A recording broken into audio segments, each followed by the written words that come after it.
తెలంగాణ కాంగ్రెస్ కి కొత్త అధ్యక్షుడు ఎవరు? రేవంత్ తర్వాత ఆ పదవి చేపట్టబోయే నేత ఎవరు? ఈ ప్రశ్నలకు సమాధానం కోసం 3 నెలలుగా హస్తం పార్టీ క్యాడర్ ఎదురు చూస్తోంది. ఇదిగో అదిగో అంటున్నారు. కసరత్తు పూర్తయిందని ప్రచారం చేస్తున్నారు.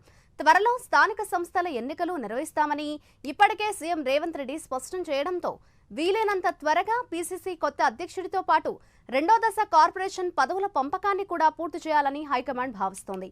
ఇటీవల రేవంత్ ఢిల్లీ పర్యటనలోనూ పీసీసీ ఎంపికపైనే ప్రధానంగా చర్చ జరిగింది.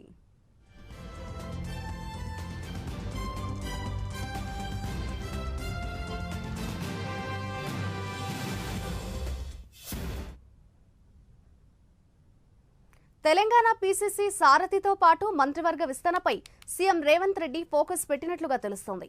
ప్రస్తుతం పీసీసీ చీఫ్ గా సీఎం రేవంత్ రెడ్డి కొనసాగుతున్నారు.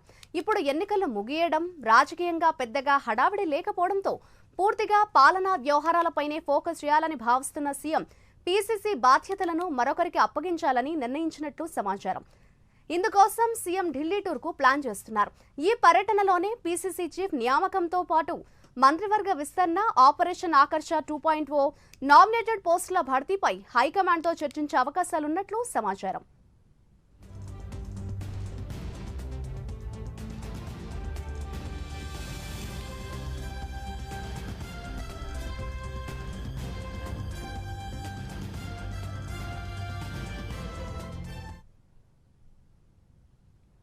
అయితే పీసీసీ అధ్యక్ష పదవి నాకంటే నాకు కావాలంటూ సీనియర్లంతా బహిరంగంగానే డిమాండ్ చేస్తున్నారు.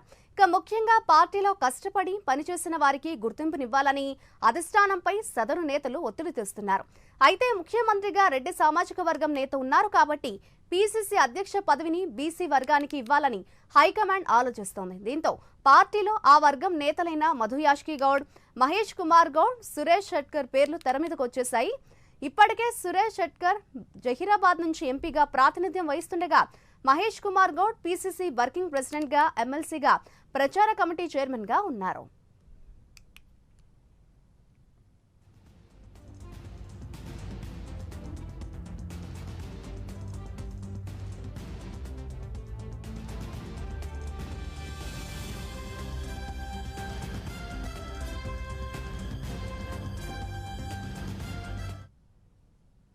ఈసారి ఎస్సీ లేదా ఎస్టీ సామాజిక వర్గానికి పీసీసీ చీఫ్ గా అవకాశం ఇవ్వాలనే చర్చ కూడా జరుగుతోంది. దీంతో ఎస్టీ సామాజిక వర్గానికి చెందిన మంత్రి సీతక్క, ఎంపీ బలరాం నాయక్ పేర్లు తెరమీదకు వచ్చాయి.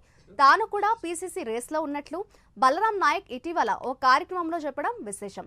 ఒకవేళ ఎస్సీ సామాజిక వర్గానికి ఛాన్స్ ఇస్తే తనకు పదవి ఇవ్వాలని కోరుతున్నారు.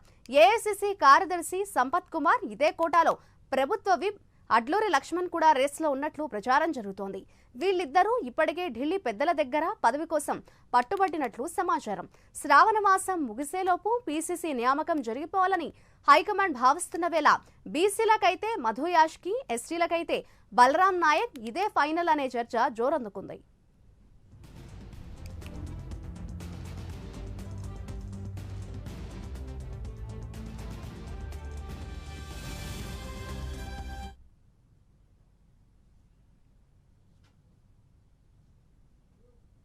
ఇక ప్రచార కమిటీ చైర్మన్ గా జగ్గారెడ్డి, వర్కింగ్ ప్రెసిడెంట్ గా సంపత్ కుమార్ల పేర్లు కూడా ఖరారైనట్లు లీకులు వస్తున్నాయి.